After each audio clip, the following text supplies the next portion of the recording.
I used to believe people went missing in forests because they made mistakes, took the wrong trail, underestimated the weather, or trusted their instincts too much. But after what happened during my second year as a seasonal ranger, I learned that sometimes the forest itself decides who is allowed to leave and who isn't. The incident took place in an unmarked section of North Cascade Forest, a part that didn't officially exist on public maps, a place locals avoid without ever clearly saying why, referring to it only as the old section, and whenever someone asked questions, the conversation would end quickly. There was one rule every ranger followed without exception.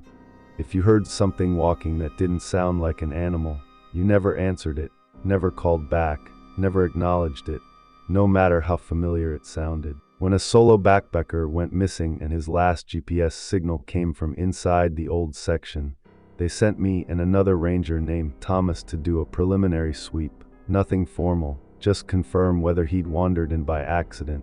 and we were instructed to be back before dark. The forest felt wrong the moment we crossed the invisible boundary where the trails disappeared, not threatening or aggressive, just alert, like we had stepped into a room where someone stopped talking because we entered.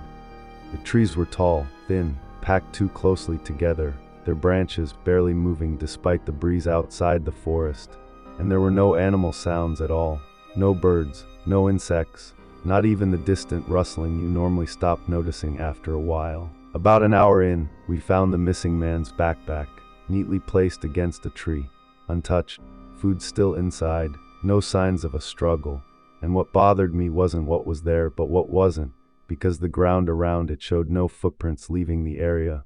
only a clear set of boot prints leading deeper into the forest, as if he had simply decided to walk away without his. As we followed the tracks, the light dimmed faster than it should have, the trees growing closer together until the forest felt narrow, compressed, like it was closing in around us. And that's when we heard footsteps that didn't belong to either of us, slow, measured, matching our pace but always staying just out of sight. Thomas whispered my name, asking if I heard it, and before I could answer, the footsteps stopped, followed by a voice calling his name from somewhere behind us, perfectly matching my tone, my breathing, even my hesitation, and I watched the color drain from Thomas's face as he realized the voice wasn't coming. The rule echoed in my head, and I grabbed his arm, shaking my head, silently begging him not to respond, but the voice called again, closer this time, sounding confused, almost hurt, asking why he wasn't answering, and the forest around us felt heavier, quieter, like it was leaning in to listen. When we finally saw it, it wasn't stepping out from behind a tree or emerging from the darkness. It was simply there, standing in the space between the trees, tall enough that its head nearly touched the branches, its body stretched thin, wrong in proportion, its limbs bending in ways that suggested it had studied how humans move without fully understanding it, and its face looked like a memory of a person rather than a real one, features slightly misplaced, expression frozen as if it were still learning which muscles to use.